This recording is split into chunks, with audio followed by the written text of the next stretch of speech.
시청자 비평 플러스는 YTN을 돌아봅니다. 전화금융사기인 일명 보이스피싱 피해가 전체 범죄에서 비중이 늘고 있다고 합니다. 사기 수법이 날로 진흥화하는 가운데 피해 예방을 위한 YTN의 역할은 무엇인지 뉴스 리뷰 Y에서 확인해 봅니다. 이번 주는 어떤 시청자 의견이 들어왔을까요? 시청자 톡톡 Y에서 살펴봅니다. 잠시 후에 만나보시죠.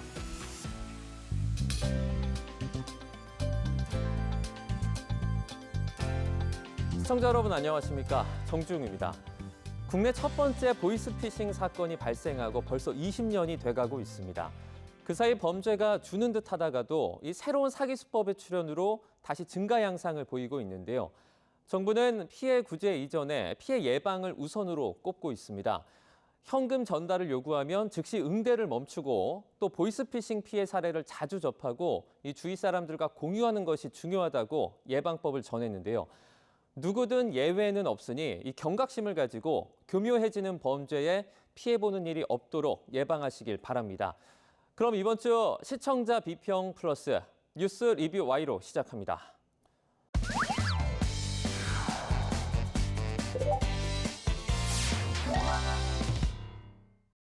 네, 세 분 어서 오세요. 안녕하십니까?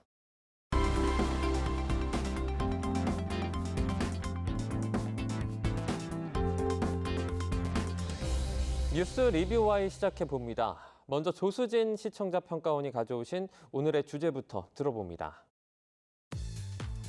보이스피싱 범죄 수법이 점점 교묘해지고 과감해지고 있습니다. 검찰청 사칭, 가족 사칭 문자로부터 금융 관련 혹은 국제 발신 그리고 최근에는 부고 문자까지 나날이 수법이 다양해지고 있습니다.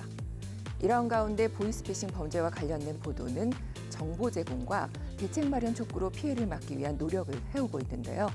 오늘 뉴스 리뷰 Y에서는 YTN의 보이스피싱 보도를 살펴봅니다. 자, 보이스피싱 이게 뭔지 모르는 분은 적을 거라고 생각을 합니다. 오늘 오프닝에서도 다루며 예방법을 전해드렸는데요. 이 현금 전달을 요구할 경우에는 즉시 응대를 멈추고 이런 피해 사례를 주위 사람들과 많이 공유하고 알리는 것이 중요하다고 합니다. 여러 의미에서 이제 언론의 역할이 강조될 필요가 있을 것 같은데요. 박사님 어떻게 보셨습니까? 네, 맞습니다. 이 보이스피싱 금융사기 보도를 통해서 이 시청자들에게 위험성을 각인시키는 효과가 필요해 보입니다. 이 보이스피싱은 현대사회에서 매우 심각한 문제로 인식되고 있는데요. 개인정보 유출 및 금전적 피해를 초래하는 사례가 빈번하게 발생하고 있습니다. 보이스피싱은 전화를 통해 가짜은행, 또 카드사, 공공기관 등을 사칭해서 개인정보를 요구하거나 또 사람을 속여 돈을 빼앗는 사기 수법이죠. 개인정보 유출 및 금전적 피해, 그리고 사회적 안정감을 떨어뜨리는 결과를 초래할 수 있습니다. 이런 경우 피해자들에게 범죄 수법을 언론이 미리 알려서 주의를 환기시키고 또 피해가 예상되는 경우에 미리 대응할 수 있는 여러 단계의 방법을 알아두는 것이 중요한 것 같습니다. 범죄에 가담하거나 또 피해를 개인 탓만 하지 않도록 언론은 범죄의 사례와 또 수법을 알리고 정부의 수사, 당국의 범죄 대책을 주문하고 또 개인들은 주의를 기울일 수 있도록 반복 보도해 주는 것이 필요하겠습니다. 앞에서 말씀하신 것처럼 보이스피싱 피해 사례가 많이 알려진 덕분에 피해가 줄었다고는 하는데요. 다양한 수법이 생겨난 데다가 이 신기술을 동원한 수법까지 늘면서 피해 숫자는 줄었지만 규모는 오히려 커지고 있는 상황입니다. 네, 말씀하신 것처럼 보이스피싱 피해가 늘고 있다는 사실 YTN 보도를 통해서 확인할 수 있었는데요. 지난해 보이스피싱 평균 1,700만 원 피해 전년 대비 1.5배 증가라는 제목의 보도였습니다. 지난해 보이스피싱 피해자들이 1인당 평균 1,700만 원을 뜯긴 것으로 집계됐다라는 금융감독원이 발표한 보이스피싱 피해 현황 분석 자료가 있습니다. 피해자 수는 줄었지만 1인당 피해액이 51.3% 급증했다라는 겁니다. 특히 사회 초년생인 20대 이하 피해자 대부분은 정부나 기관을 사칭하는 사기 수법에 당했고요. 또 주택, 생활 자금 수요가 많은 30, 40대는 기존 대출 상황이나 또 수수료 선입금을 요구하는 대출 빙자형에 취약한 것으로 조사가 됐습니다. 그래서 관련해서 정부 방침도 소개를 하는데요. 많은 시청자에게 경각심을 갖게 하는 그런 보도였습니다. 보이스피싱 줄었지만 건당 피해액은 증가, 보도에서도 알 수 있듯이 범죄는 더 교묘해지고 또 건당 피해 액수가 커지고 있습니다. 가족 명의로 보험 접수를 한다고 인증번호를 요구하는 자녀 번호의 문자에 이 보이스피싱 피해를 입었다는 가족이 소개됐는데요. 택배나 해외 결제, 또 부고 문자 등의 범죄 수법은 알려져 있으니까 그런 내용의 문자가 오면 경계를 하게 되는데, 이 보도에서 소개된 것처럼 가족이 인증 문자를 받으면 알려달라고 하는 경우에는 이 보이스피싱이라고 생각하기가 쉽지 않겠다는 생각입니다. 네, 저도 이런 문자를 많이 받아봤고요. 특히 이제 택배나 아니면 부고 관련된 문자는 누를 뻔한 적도 여러 번 있습니다. 주변에도 실제로 보이스피싱을 당할 뻔했다라는 경우도 종종 많이 보이는 것 같아요. 맞습니다. 이 피해 입은 사례를 보니까요, 이 누구나 피해자가 될 수 있겠다 싶은 생각도 들고요. 또 주변에도 이야기해 드려야겠다라는 생각이 들었습니다. 이 금융감독원은 보이스피싱 지킴이라는 별도의 웹페이지를 두고 있습니다. 이 보이스피싱 신고 사례와 또 신고 방법, 대처법을 안내하고 있고요. 금융범죄는 피해 예방이 가장 중요하다고 할 수 있으니까 이 YTN은 금융기관들과 또 보이스피싱 금융사기를 예방하는 방법을 이 시청자들이 친근하게, 접근하기 쉽게 지속적으로 안내해 주는 것이 필요해 보입니다. 피해 사례를 많이 알리고 공유하는 것이 중요하다고 강조하고 있는데요. YTN에서도 상당히 많은 양으로 보이스피싱 피해 소식이 전해지고 있습니다. 관련한 보도는 어땠는지 한번 살펴볼까요? 굿모닝 브리핑 리뷰 체험단 하세요. 신종 보이스피싱 수법 할개 제목의 보도입니다. 보이스피싱범이 자신을 고객센터 직원으로 소개하면서 특정 사이트에 가입하거나 애플리케이션을 설치하도록 유도한다라는 신종 범죄 수법을 알렸습니다. 실제 고객센터 직원처럼 친절한 말투를 사용하기 때문에 젊은 층도 깜빡 속아 넘어가는 경우가 많다고 합니다. 따릉이, 킥보드 이용자 주의, 젊은 층 겨냥 큐싱 사기 주의보 앵커 리포트가 있었습니다. 공유 자전거나 전동 킥보드, 또 출입 등록, 결제에 쓰는 QR코드로 악성 앱을 깔게 하는 사기 수법도 나왔다는 소식을 전했는데요. QR코드를 많이 사용하는 청년층이 주로 피해를 많이 보는 것이 특징이었는데요. 전화 사기나 문자 사기는 중장년층이 피해를 보지만 이 큐싱은 청년층이 주로 당한다는 게 특징이라는 점에서 신종 사기 수법의 등장에 좀 놀라웠습니다. 이런 사기에 당하지 않기 위해서는 혹시 덧붙여진 스티커가 아닌지 확인하고 또 개인정보 입력이나 또 앱 설치는 하지 않아야 한다고 합니다. 신종 사기 수법과 대응 방법, 그리고 정부나 민간 차원의 대책을 촉구하는 언론 보도가 늘어날 필요가 있어야 하겠습니다. 이게 너무 교묘해지기 때문에 저희가 조심만 한다고 해결이 되는 건 아닌 것 같아요. 그래서 이 대응 방법과 정부 민간 차원의 대책 부분도 촉구가 필요할 것 같고요. 이런 부분들이 이제 보도를 통해 많이 알려지면 좋을 것 같은데요. 어땠습니까? 네, 보이스피싱의 이용, 허위 신고 파산, 먹튀, 코인 거래소 경영진 실형이라는 제목의 보도였습니다. 투자 사기의 또 다른 사례를 추가한 단독 보도였는데요. 가상화폐 투자를 빌미로 고객 현금을 빼돌리기 위해서 시스템을 조작하고요. 또 보이스피싱 피해를 거짓 신고했다라는 범죄 피해 소식을 알립니다. 실제 피해를 입은 피해자 인터뷰를 통해서 심각성을 알 수가 있었습니다. 사기를 주도한 거래소 경영진이 징역형과 추징금 명령이 내려졌다는 1심 재판 결과를 알렸는데요. 사실 이제 처벌 수위가 약하다라는 그런 아쉬움과 또 피해 자금의 변제를 위해서 피해자들이 추가 민사 소송을 추진해야 하는 그런 안타까운 상황도 전합니다. 인터뷰에서 이제 담당 변호사가 이 사건이 이러한 사기 범죄 수법의 리딩 케이스라고 할 정도다라고 이야기를 하는데요. 유사 투자 사례에 대해서 주의를 높일 수 있는 사례 보도였다라고 여겨집니다. 이 영화 보이스라든지 또 최근에 개봉했었던 시민 더키는 이 현실적인 사기이자 범죄인 보이스피싱을 소재로 했습니다. 피해자들의 경우에 010으로 걸려온 전화여서 처음에는 이 전화가 보이스피싱이라는 의심을 하지 못하는데요. 이전에는 070이라는 번호로 전화가 걸려오면 아예 안 받기라도 했다지만 최근에는 010이라는 번호로 걸려오니까 이 보이스피싱이라는 의심을 하기가 쉽지 않습니다. 비슷한 사례로 070에서 010 바꿔 보이스피싱, 번호 변경, 최대 규모 다국적 조직 적발이라는 제목의 보도를 보니까 해외에서 거는 전화를 010으로 시작하는 번호로 바꿔주는 번호 변작 중계기로 이 보이스피싱에 가담한 일당이 정부합동수사단에 잡혔다는 소식을 전했습니다. 저는 이제 이번 방송을 준비하면서 이렇게나 다양한 수법이 있었는지 정말 놀라웠는데요. 연말정산 기간에는 또 그 연말정산 세금 환급을 빙자한 보이스피싱이 있다고 합니다. 연말정산 등을 위해서 필요하다며 URL 접속이나 애플리케이션 다운로드를 유도해서 악성 프로그램을 설치한 뒤 대출을 실행하는 그런 방식이라고 하는데요. 다시금 언론 보도의 중요성을 확인할 수 있었습니다. 네, 아무래도 이제 기술이 빠른 속도로 발전하는 만큼 이것에 비례해서 범죄 수법도 고도화되는 것 같습니다. 지난번에 저희가 그 딥페이크 보도 분석에서도 언급해 주셨듯이 기술이 발전하는 만큼 언론 보도 또한 이에 상응하게 뒷받침돼야 할 것 같아요. YTN의 노력이 필요한 부분으로 보여지는 대목이죠. 네, 맞습니다. 보이스피싱 범죄가 자주 일어나고 또 보도도 적지 않게 하지만 이게 계속 또 일어난다는 거, 재발한다는 데 문제가 있는데요.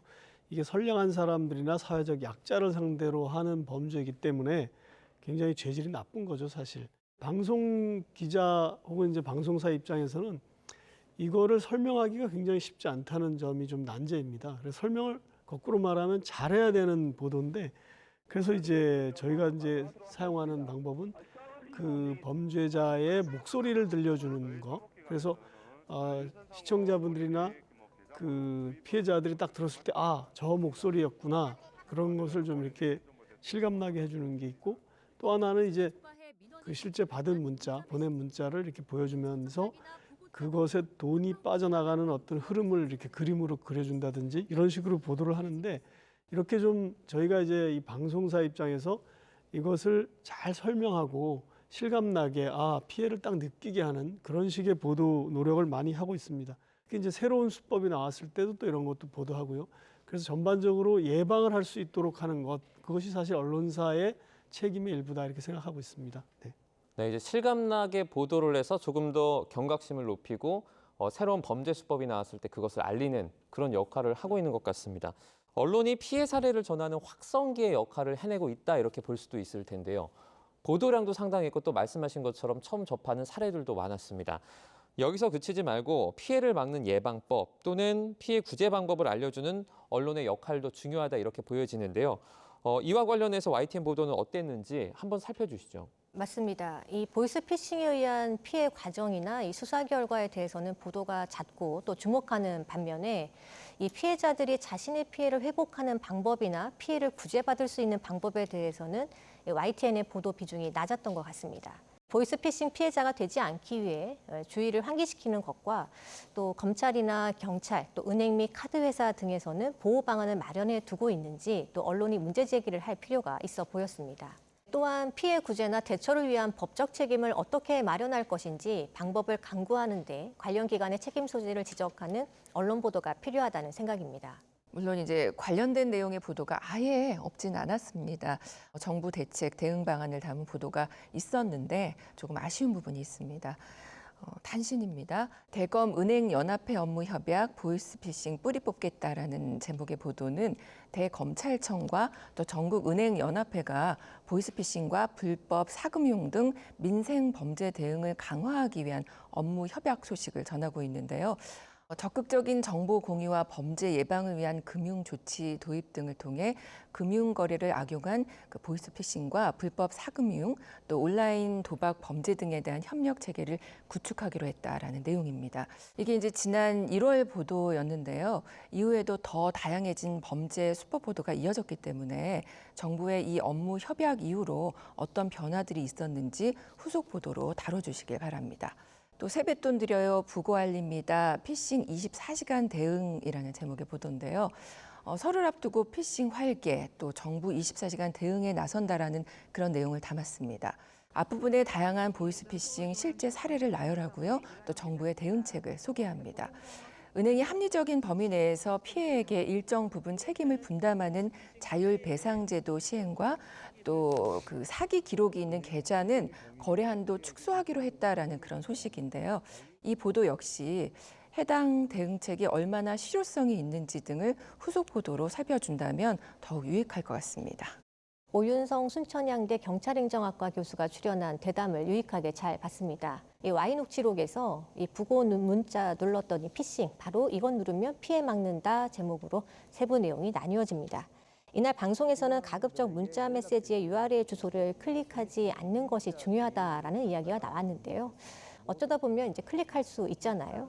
그럴 때 바로 비행기 모드로 전환하라고 조언을 해 주시더라고요. 그러면 일단 피해를 막을 수 있다고 합니다. 이 구체적인 정보로 무심결에 앱을 깔았을 때 어떻게 해야 하는지 알 수 있다는 점은 유익했는데요. 다만 상당하게 많은 정보를 한꺼번에 말씀하셔서 저도 좀 하나하나 기억하기가 또 따라하기가 쉽지 않았습니다. 그래픽이나 단계별 대응 방법을 수사 당국에서 예방 차원에서라도 마련해서 언론을 통해 반복해서 알려줄 필요가 있겠다 싶었고요.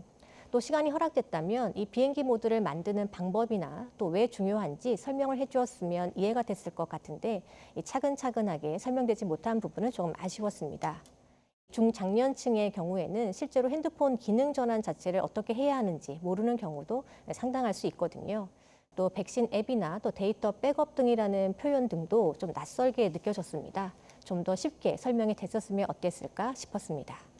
저도 해당 대담을 시청을 했었는데요. 당장 상황에 직면하면 좀 당황스럽기도 할 것 같습니다. 잘 정리된 언어로 시청자 이해에 도움을 주면 좋을 것 같고요. 단순한 구제 방법 그리고 대응 방안을 넘어서 신종 범죄가 생겨난 만큼 실제로 어떤 실효성이 있는지까지 점검하는 탄탄한 후속 보도까지 이어질 수 있도록 정비가 잘 되면 좋을 것 같습니다. 맞습니다. 이게 경각심을 갖고 주의를 한다고 해서 해결이 되는 건 또 아니거든요, 사실.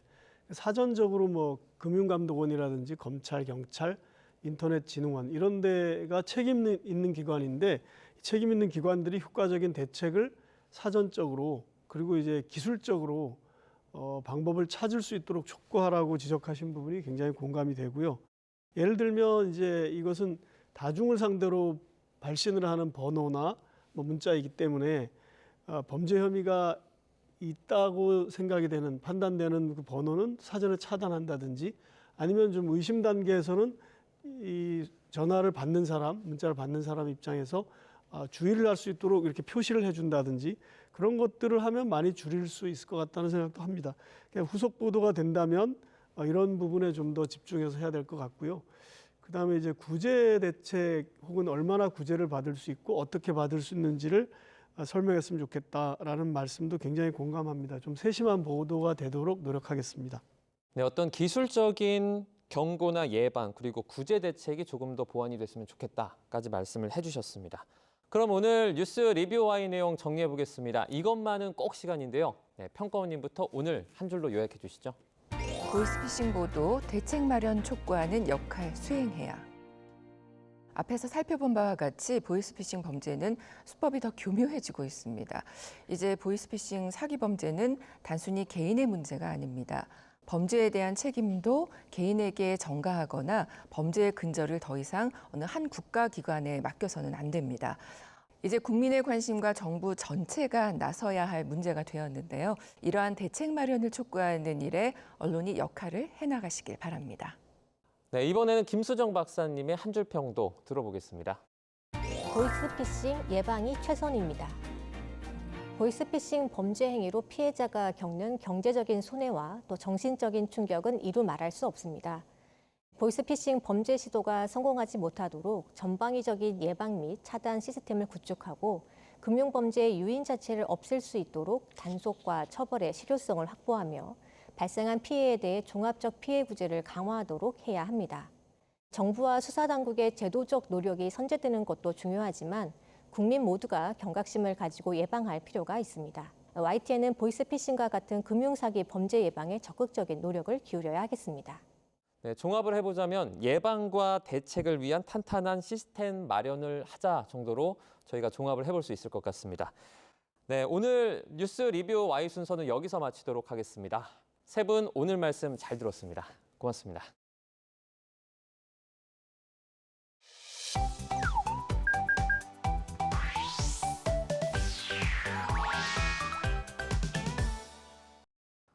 YTN을 향한 시청자 의견이라면 모두 귀 기울여 듣고 답하는 시청자 톡톡 Y 시간입니다. 오늘 주목한 시청자 의견을 AI 앵커 Y구가 소개해드립니다. 지금 바로 만나보시죠. 안녕하세요. AI 앵커 Y구입니다. 오늘의 첫 번째 주제는 홍콩 국가보안법에 대한 시청자 의견을 들어봤습니다. 자세한 내용 지금 바로 보시죠.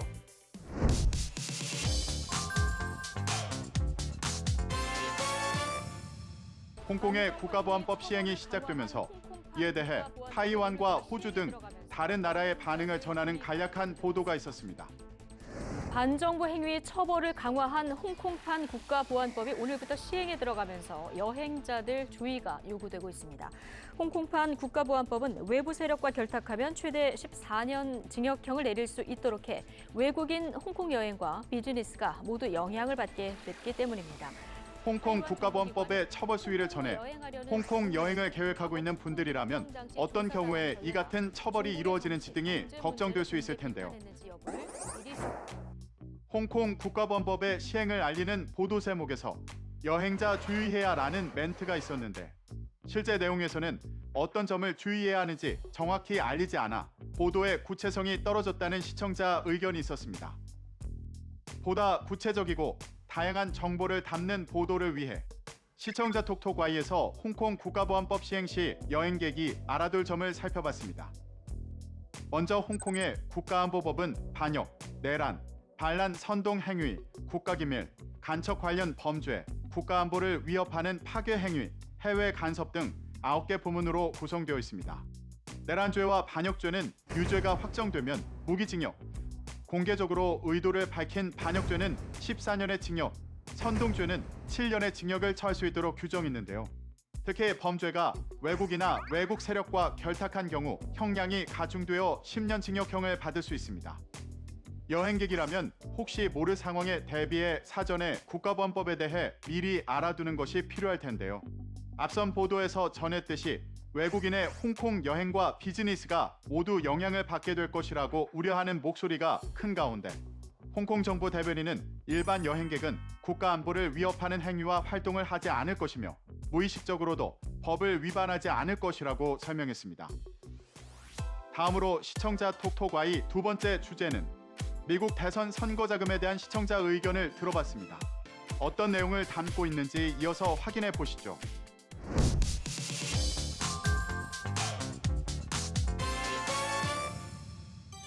전현직 대통령이 맞대결을 펼치는 미국 대선에서 바이든 대통령이 자금력에서 트럼프 전 대통령에 앞서고 있습니다. 오는 11월 미국의 대선을 앞두고 바이든 대통령과 트럼프 전 대통령의 대결 구도에서 선거 자금에 차이를 보이고 있다는 소식을 전한 리포트가 있었습니다. 민주당 출신 전직 대통령들이 바이든 대통령의 재선을 돕기 위해 한자리에 모였습니다. 바이든 대통령은 오바마 클린턴 전 대통령과 함께한 자금 모금 행사에서 2,500만 달러, 우리 돈 337억 원의 자금을 모았습니다. 반면 트럼프 전 대통령은 각종 소송 비용 등으로 정치 자금 면에서는 바이든에 크게 뒤지는 상황입니다. 지난달 말 기준으로 바이든 대통령 측은 2,091억 원의 자금을 보유하고 있지만 트럼프 전 대통령 측은 4분의 1 정도인 약 500억 원에 머물고 있습니다.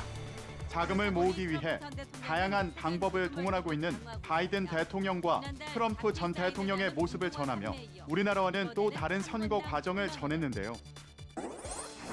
바이든 대통령이 선거자금 모금 행사에서 우리나라 돈으로 337억 원을 모았다고 전했는데 우리나라 대선과는 다른 모습이 신기하고 미국의 선거자금 모금에 대한 설명이 더해지면 좋겠다는 시청자 의견이 있었습니다. 시청자 톡톡Y에서 미국과 우리나라의 대통령 선거자금 모금의 차이점에 대해 자세하게 알아봤습니다.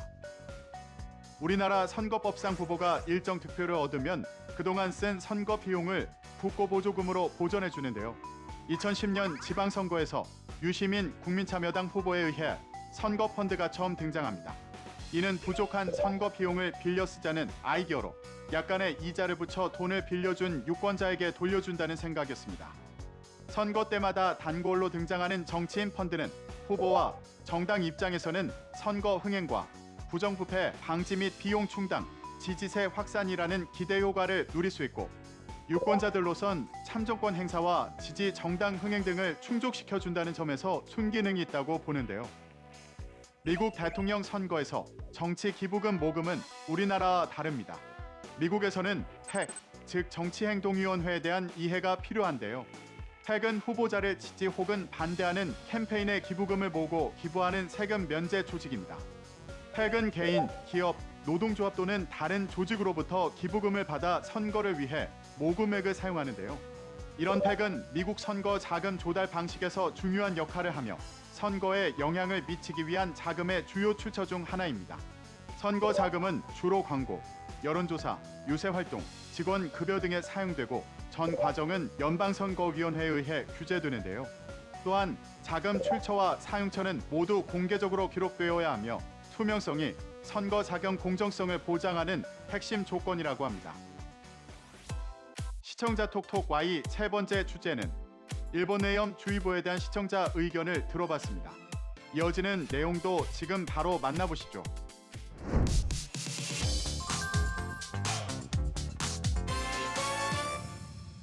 전국에 일본 뇌염주의보가 발령됐습니다. 지난해와 비교해 7일 늦은 일본 뇌염주의보 발령 소식을 전하며 증상이나 간단한 예방법을 전한 보도가 있었습니다. 질병관리청은 전남 완도군과 제주특별자치도 제주시에서 일본 뇌염을 매개하는 작은 빨간 진모기가 확인됐다며 주의보를 발령했습니다. 올해 주의보 발령은 지난해보다 7일 늦은 것으로 남부 지역 3월 평균 기온이 지난해보다 낮아져 모기 활동이 늦어진 것으로 추정됩니다. 일본 뇌염주의보 발령 소식을 통해 보는 시청자들로 하여금 주의를 요하게 했는데요. 일본 뇌염주의보 발령 뉴스는 매년 반복되는 아이템이기 때문에 앞으로 소식을 전할 때 구체적인 예방법 정보를 함께 소개하면 좋겠다는 시청자 의견이 있었습니다. 구체적인 내용을 보충하기 위해 시청자 톡톡아이에서 일본 뇌염 예방법을 정리해봤습니다. 먼저 일본 뇌염은 백신이 있으므로 2011년 이후 출생자인 아동은 표준 예방접종 일정에 맞춰 접종하는 게 권고되며 예방접종 경험이 없는 만 18세 이상 성인도 접종받는 게 좋은데요. 또한 일본 뇌염을 예방하기 위해서는 야간에 야외 활동을 자제하는 것이 좋습니다. 야간 외출을 할 땐 밝은색 긴옷이나 품이 넓은 옷 등을 착용하고 노출된 피부와 옷, 신발, 양말 등의 모기 기피제를 사용하는 게 도움이 됩니다. 모기를 유인할 수 있는 진한 향수나 화장품 사용은 자제하고 실내 모기 침입 예방을 위해 방충망을 정비하고 모기장을 사용할 필요가 있는데요.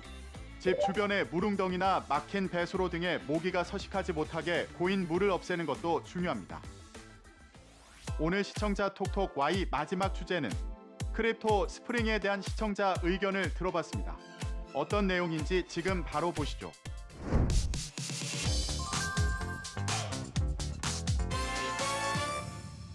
코인 붐이 다시 불고 있는 가운데 국내 가상자산 거래소 독보적 1위인 업비트를 이용하는 투자자들이 늘고 있습니다. 최근 코인 투자자가 늘어나면서 가상자산 거래소 1위인 업비트와 실명 계좌 제휴를 맺고 있는 K뱅크의 편법 의혹을 전한 보도가 있었습니다.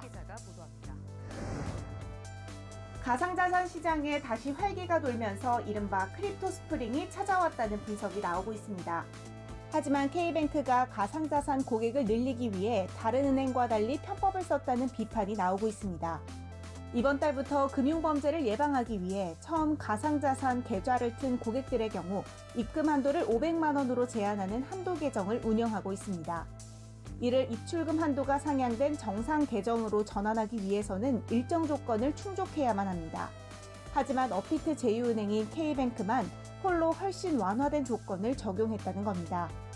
K뱅크가 신규 고객을 늘리기 위한 편법 의혹이 제기된 정황과 K뱅크의 해명까지 함께 담아냈는데요.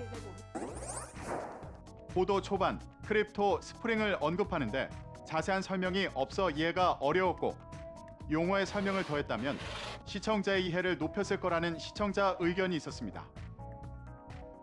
보도를 접하는데 어려움이 없도록 시청자 톡톡 Y에서 크립토 스프링의 의미를 알아봅니다.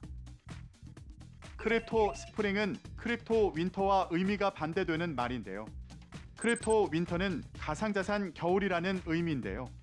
가상자산의 가격이 급락하고 시장에서 자금의 유출이 지속되는 현상으로 거래량이 저조해지는 것을 겨울에 비유해 크립토 윈터라고 부릅니다. 이번 보도에서 언급된 크립토 스프링은 이와 뜻이 반대라고 이해할 수 있습니다. 침체기가 끝나고 업황이 본격적으로 개선되는 것을 크립토 스프링이라 칭합니다.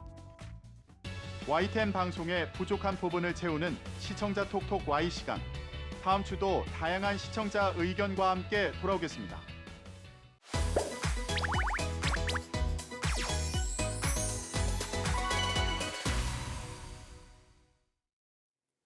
안녕하세요. YTN-DMB 시청자평가원 정은정입니다. 제22대 국회의원 선거로 온 나라가 시끌벅적했는데요. 해외에서도 소중한 한 표를 행사하기 위한 발걸음이 이어졌다고 합니다. 글로벌 나우에서 미국과 프랑스, 호주의 재외국민 투표 현장을 비롯해 한 주간 재외 동포들의 소식을 전했습니다.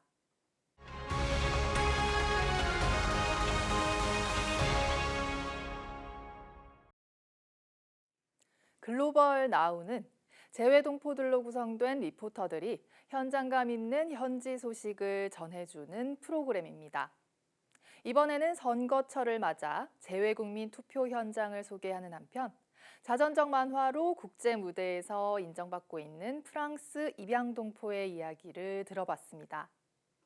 먼저 제22대 국회의원 재외선거는 유권자 수와 투표소 수, 투표자 수, 투표율 등의 정보가 자막으로 제공돼 역대 총선 최고치 투표율을 보인 뜨거운 투표 열기를 확인할 수 있었습니다. 코로나19 확산으로 제21대 국회의원 선거가 무산됐던 미국 텍사스에서 8년 만에 선거가 치러지면서 6시간을 운전해 달려온 부부와 자녀에게 국민의 권리와 의무를 가르쳐주기 위해 선거에 참여한 부모 등 다양한 사연도 이어졌습니다.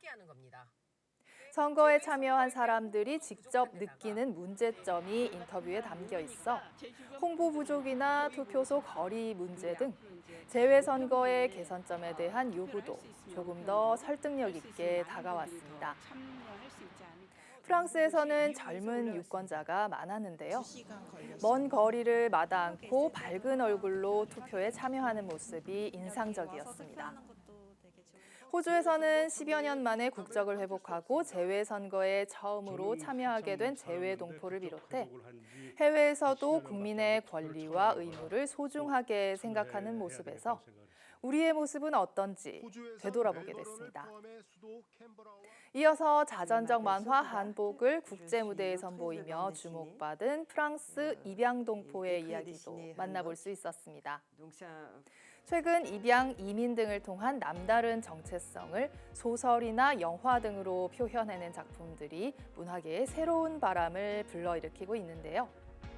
작가 본인의 진솔한 이야기와 프랑스에서의 유년 시절을 조금이나마 짐작해 볼 수 있는 사진과 자료들이 더해져 입양 가족을 조금은 색다른 관점에서 바라볼 수 있었던 점이 신선했습니다. 작가의 말처럼 언젠가 한국어로 출간된다면 과연 어떤 이야기로 풀어냈을지 살펴보고 싶어졌습니다. 이 밖에도 해외여행이 다시 활발해진 요즘 지나치기 쉬운 농축산물 및 위조품 반입 금지 규정을 상기시키는 짧은 소식을 다루면서 프로그램을 마무리했습니다. 글로벌 나우는 해외에 살고 있는 재외 동포들이 직접 리포터로 참여해 소식을 전하기 때문에 좀 더 생생하고 깊이 있는 정보를 접할 수 있다는 장점이 있습니다. 서로 다른 곳에서 다양한 모습으로 살아가지만 함께 나눌 수 있는 이야기가 있다는 것을 글로벌 나우를 통해 느끼게 됩니다.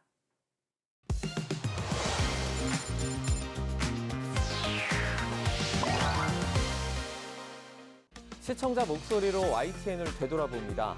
방송에 대한 여러 의견들 SNS와 홈페이지를 통해서 남겨주시고요. 시청자 비평 플러스는 다음 주 더 새로운 의견으로 돌아오겠습니다. 시청해주신 여러분 고맙습니다.